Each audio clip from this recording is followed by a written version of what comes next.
अस्सलाम वालेकुम dear students, आप देख रहे हैं सैद अली एकेडमी और हाजिर हैं हम लोग class 11 biology biodiversity and class function chapter की एक और न्यू वीडियो के साथ।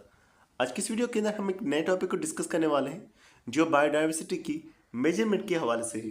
बायोडाइवर्सिटी का हमें मतलब है कि हम प्लांट्स की या एनिमल्स की जो मुख्तलिफ इकसाम हैं उनके बारे में डिस्कस कर रहे हैं। लेकिन यहाँ पे क्या चीज़ डिस्कस हो रही है, हम लोग ये डिस्कस कर रहे हैं कि जो प्लांट्स हमारे पास मौजूद है, जिनकी अलग अलग किस्में मौजूद हैं, जो एनिमल्स हमारे पास अलग अलग किस्मों के मौजूद हैं, वो किस तरह से मेजर किए जा सकते हैं। मिसाल एक एरिया के अंदर अगर जानदार मौजूद है, वो कितने ज़्यादा जानदार वहाँ पर मौजूद है या किस तरह से वो फैले हुए हैं। तो उस सारे तरीक़ेकार को और से जुड़े हुए मेथड्स को आज की इस वीडियो में डिस्कस किया जाएगा।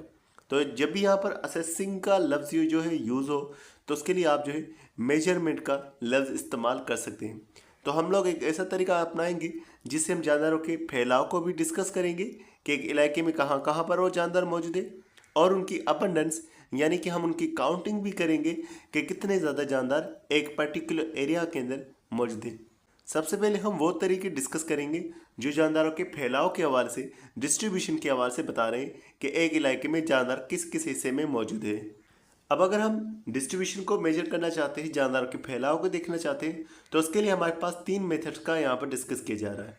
सबसे पहला जो हमारे पास मेथड मौजूद है वो है क्वाड्रेट सैम्पलिंग। क्वाड्रेट सैम्पलिंग में क्या किया जाएगा, एक बड़ा सा खाना बनाया जाता है, उस खाने के अंदर फिर इस तरह से लाइंस खींच करके फिर और छोटे खाने बनाए जाते हैं। ये जो खाना होता है इसे क्वाड्रेट कहा जाता है। तो इस पर्टिकुलर क्वाड्रेट को सिलेक्ट किया जाएगा और देखा जाएगा कि जानदार जो है एक पर्टिकुलर जो हमारे पास क्वाड्रेट होगा वहाँ पर कितने मौजूद हैं। तो इस तरह से एरिया में बहुत सारे खाने बनाए जाएंगे, फिर उन खानों को सिलेक्ट करके उनमें चेक किया जाएगा कि जानदार कहाँ कहाँ पर मौजूद हैं। जैसे कि इस तस्वीर में दिखा जा रहा है किस तरह से ज़मीन में छोटे से खाने बनाए जा रहे हैं, और यहाँ पर जो है जानदारों को देखा जाएगा कि किस तरह से जानदार फैले हुए।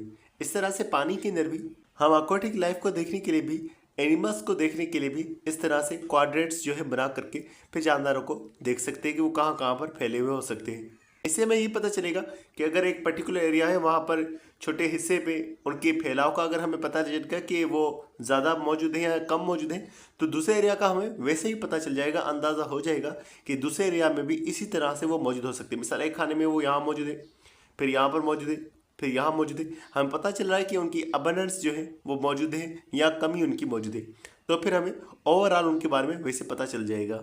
यहाँ पर भी इनकी कोऑर्डिनेट्स को आप देख सकते हैं जो कि यहाँ पर बनाए जा रहे हैं, और फिर फ्लावर्स को यहाँ पर काउंट किया जा रहा है। तो यही बात लिखी हुई कि इस मेथड के अंदर हम लोग जो है एक एरिया को सिलेक्ट करते हैं, उसमें हम लाइंस बनाते हैं और फिर सैम्पलिंग करते हैं, मतलब कि हम रेंडमली जो खाने बनाए हुए होंगे उन्हें हम सिलेक्ट करेंगे। ये वाला तरीक़ेकार जो क्वाड्रेट सैम्पलिंग है ये हमें प्लांट्स की डिस्ट्रीब्यूशन को समझने के लिए और सीसाइल ऑर्गेनिजम्स, ऐसे जानदार जो हरकत नहीं करते, उन्हें स्टडी करने के लिए ज़्यादा मददगार साबित होता है। प्लांट के अलावा और कौन से सीसाइल एनिमल्स हो सकते हैं या ऑर्गेनिज्म हो सकते हैं, मिसाल के तौर पर कोरल्स होते हैं, वो सीसाइल होते हैं, हमारे पास एक ही जगह पर पड़े होते हैं। स्पंजीज भी इसी तरह से सीसाइल होते हैं। तो इन जानदारों को समझने के लिए क्वाड्रेट सैम्पलिंग हमें हेल्प कर रही होती है। एग्जाम्पल लिखी हुई कि अगर एक फॉरेस्ट मौजूद है, कोई शख्स रिसर्च करना चाहता है, तो वो जो है क्वाड्रेट्स बनाएगा एक खास साइज़ के, फिर देखेगा कि प्लांट स्पीशीज़ उन खानों में मौजूद है या नहीं है। इस तरह से उनकी डिस्ट्रीब्यूशन के हवाले से हमें पता चल जाएगा। अब हम लोग एक और तरीक़ेकार का जिक्र कर रहे हैं, वो है हमारे पास ट्रांजैक्ट सैम्पलिंग। ट्रांजैक्ट सैम्पलिंग क्या होगा, अगर हमारे पास एक जंगल मौजूद है, एक बड़ा सा इलाका मौजूद है, एक बड़ी सी एरिया मौजूद है, हम उस बड़ी सी एरिया के अंदर एक लाइन को खींच लेंगे। मिसाल के तौर पर एक ये बड़ी एरिया है, हम लाइन को खींच लेंगे और फिर इस लाइन के आसपास से जितने भी जानदार होंगे हम चेक करते जाएंगे कि वो जानदार किस तरह से मौजूद है। हम लाइन को गुजारते हुए जाएंगे और जानदार की डिस्ट्रीब्यूशन को देखेंगे।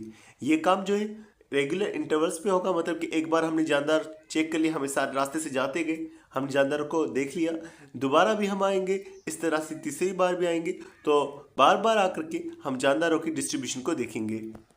अब हमने जो बीच में से लाइन खींची है, एक बड़ी सी लाइन, जाहिर सी बात है हमने खींची है, तो इन्वायरमेंट का भी अब यहाँ पर फ़र्क हो सकता है। तो मुख्तलिफ इन्वायरमेंट्स हमारे पास हो गई और हमने देखना है कि उन इन्वायरमेंट्स में जानदार किस तरह से मौजूद है। अब यहाँ पर एक एग्जांपल दी जा रही है, मिसाल के तौर पर हम लोग साहरी इलाके में मौजूद हैं, कोस्टल जोन में मौजूद हैं, और हम एक लाइन खींचते हैं जो कि हाई टाइड से लो टाइड में जा रही होगी, और फिर हम देखेंगे कि किस तरह से जानदार जो है वो उन दो इलाकों में फैले हुए हैं। हाई टाइड का इलाका कौन सा होगा और लो टाइड का इलाका कैसे होगा, जैसे अगर हम सी व्यू पे मौजूद होते हैं तो ज़मीन का इलाका होता है, समंदर उसके साथ जुड़ा होता है। जैसे जैसे हम आगे जाएंगे तो क्या होगा कि वो ज़मीन जो है वो नीचे होती जाएगी। तो जो ऊपर वाला इलाका होगा उसे हम कहेंगे हाई टाइड, और जो गहरा इलाका होगा उसे कहा जाएगा लो टाइड। तो इन दोनों इलाकों के दरमियान में हमने देखना है कि किस तरह से जानदार जो है वो फैले हुए होंगे। यहाँ पर भी आप जो है हाई टाइड और लो टाइड इन दोनों एरियाज को देख सकते हैं। तो इस तरह से एक लाइन खींची जाएगी और फिर हमने देखना होगा कि क्या इस हिस्से में वो जानदार ज़्यादा मौजूद है या लो टाइड रेंज में ज़्यादा मौजूद है। तो इस तरह से मुख्तलिफ इलाकों का जायज़ा लिया जा सकता है। बुक में भी यही वाली तस्वीर बनाई गई है, एक बीच में से लाइन खींची जा रही है और फिर जानदारों को देखा जा रहा है कि किस हिस्से में वो ज़्यादा मौजूद है। अब यहाँ पर हमारे पास तीसरे तरीक़ेकार का जिक्र किया जा रहा है जो कि है एरियल सर्वे। हमने एरियल सर्वे में क्या करना होगा कि हवा के अंदर अपने ड्रोन्स भेजने होंगे। ड्रोन्स हमारे लिए तस्वीरें वगैरह खींच करके आएंगे या फिर हम लोग जहाज़ भेजेंगे। उन जहाज़ों के ज़रिए से एक बड़े एरिया को हम कवर कर सकते हैं। बड़े एरिया को हम लोग देख सकते हैं कि वहाँ पर किस तरह से जानदार जो है वो मौजूद है, किस तरह से वो जानदार फैले हुए। मिसाल अगर हम बर्ड्स को देखना चाहते हैं, बर्ड्स जो कि वेटलैंड एरिया में मौजूद है। वेटलैंड एरिया क्या कहा जाएगा, एक ऐसी जगह जहाँ पर पानी और जो है ज़मीन दोनों मिक्स हुए पड़े हैं। तो वहाँ पर बर्ड्स की पॉपुलेशन आती है, ठहरी हुई होती है। तो इस तरह से एक बड़े एरिया में जहाँ पर पानी है और वहाँ पर परिंदे मौजूद हैं, हम उनकी पॉपुलेशन को भी देख सकते हैं। यहाँ पर मैमल्स की पॉपुलेशन को अगर हमने देखना हो, और वो यहाँ पर जिक्र किया जा रहा है स्वानाज में, अगर हमने देखना हो स्वानाज उस जगह को कहा जाएगा जहाँ पर ग्रासलैंड भी होगा और दरख्त भी मौजूद होंगे। तो इस तरह से एक बड़ा सा एरिया कोई भी हमारे पास मौजूद हो, लाजमी नहीं कि वेटलैंड और स्वानाज हो, कोई भी अगर हमारे पास डिजर्ट भी अगर मौजूद हो और हम उस बड़े एरिया में जानदारों को देखना चाहते हैं ड्रोन्स के ज़रिए से, तो ये वाला तरीक़ेकार हमारे पास एरियल सर्वे कहलवाएगा। तो इससे पहले जो हमने मेथड डिस्कस किए वो डिस्ट्रीब्यूशन के हवाले से थे कि जानदार कहाँ कहाँ पर मौजूद हैं। उसमें उनकी काउंटिंग से रिलेटेड, उनकी पॉपुलेशन के हवाले से कुछ भी यहाँ पर डिस्कस नहीं हो रहा था। लेकिन जब हम लोगों ने उनकी पॉपुलेशन को काउंट करना है, जब हमने उनकी काउंटिंग करनी है, तब हमारे पास कुछ और मेथड्स यूज़ होंगे। तो सबसे पहला जो मेथड यहाँ पर जिक्र किया जा रहा है वो है पॉइंट काउंट। बहुत ही सिंपल यहाँ पर डिस्कस किया जा रहा है कि कोई शख्स जो है एक एरिया में जाएगा, एक फिक्स पॉइंट पर जाएगा और कुछ टाइम के लिए, मिसाल के तौर पर 1 घंटे के लिए, आधे घंटे के लिए वो वहाँ पर मौजूद रहेगा और वहीं पर मौजूद रह करके वो काउंट करेगा कि कितने ज़्यादा स्पीशीज़ जो है वो वहाँ पर मौजूद है। तो इस तरीक़ेकार का इस्तेमाल जो है परिंदों के लिए किया जा सकता है। एक जगह है वहाँ पर परिंदे मौजूद है, वहाँ पर हमने परिंदों को काउंट कर लिया। या दूसरे जो मूवेबल एलिमेंट्स है उनको भी हम इस तरह से काउंट कर सकते हैं कि कितने एलिमेंट्स अभी थे, वो गए हैं, कितने आए हैं। तो इस तरह से एक टाइम के लिए मौजूद रह करके एक जगह पर और हम लोग जब काउंटिंग करेंगे तो उसे पॉइंट काउंट्स कहा जाएगा। दूसरा तरीक़ेकार हमारे पास मौजूद है वो है मार्क रिकैप्चर। इस तरीक़ेकार के दौरान हम लोग जानवरों को जो है कैप्चर करेंगे, फिर उन पर कुछ निशान लगा देंगे और फिर उनको रिलीज़ कर देंगे। फिर दोबारा से हम उन जानवरों को कैप्चर करेंगे और फिर हम देखेंगे कि इस बार हमारे पास जो जानवर आए क्या वो वही हैं जिनको हमने पहले कैप्चर किया था या इस बार नए आ चुके हैं। तो इस तरह से पॉपुलेशन की साइज़, उनकी डेंसिटी के बारे में हमें पता चलता है। तो जिनको हम पॉइंट काउंट नहीं कर सकते उनके लिए मार्क रिकैप्चर का तरीका होगा कि हम उनके ऊपर निशान लगा करके फिर उनको काउंट करेंगे। मिसाल के तौर पर हम बटरफ्लाइज को काउंट करना चाहते हैं। अब बटरफ्लाइज में हम लोग खुद से तो हाथ से तो काउंट नहीं कर सकते कितने वहाँ पर मौजूद हैं, क्योंकि वो मिक्सअप हो जाते हैं। तो उसके लिए मार्क रिकैप्चर का तरीक़ेकार होगा, उन्हें पकड़ा जाएगा, निशान लगाया जाएगा, फिर छोड़ा जाएगा, फिर दोबारा उन्हें पकड़ा जाएगा, चेक किया जाएगा कि हमारे पास निशान वाले कितने आए हैं और बगैर निशान वाले यानी कि नए हमारे पास कितने आए हैं। तो इस तरह से हमें एक अंदाज़ा इनका हो जाएगा। फिर हमारे पास एक और तरीका जिक्र किया जा रहा है वो है कोऑर्डिनेट काउंट्स। कोऑर्डिनेट्स का आपको मालूम है कि हमने खाने बना लेने हैं और फिर हम लोग काउंट करेंगे कि इन खानों में किस तरह से जानदार मौजूद हैं।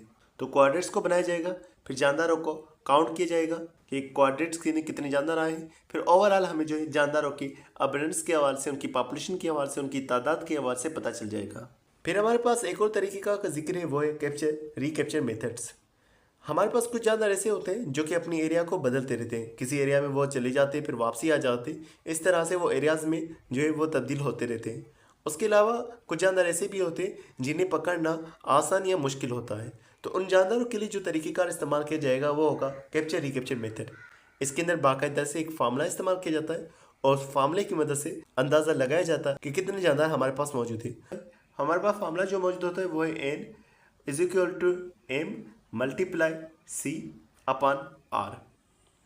अगर मिसाल के तौर पर हमने 80 जानवरों को जो है मार्क कर लिया था, अब हमने पहले दिन 80 जानदारों को कैप्चर किया है, उन्हें मार्क किया है। दूसरे दिन हम कैप्चर करते हैं 100 अलग जानदारों को।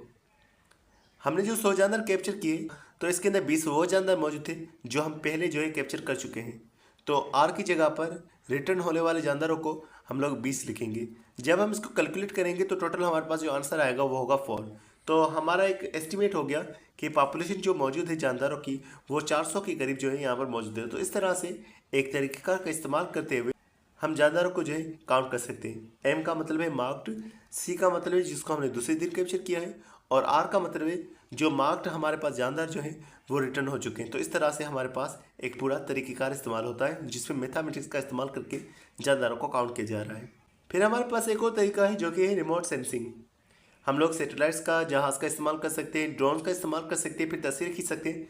इससे हमें अबंडेंस और डिस्ट्रीब्यूशन दोनों के बारे में पता चल जाएगा अगर जानदार जो है बड़े एरिया में किसी में मौजूद हैं तो इस तरह से हम जानदारों की पॉपुलेशन और उनकी डिस्ट्रीब्यूशन को काउंट करें। तो डियर स्टूडेंट्स, आज की वीडियो बस इतना ही था। उम्मीद करता हूँ वीडियो आपको पसंद आई होगी। इंशाल्लाह मिलते हैं नेक्स्ट वीडियो में। तब तक अपना बहुत सारा ख्याल रखिएगा। अस्सलाम वालेकुम।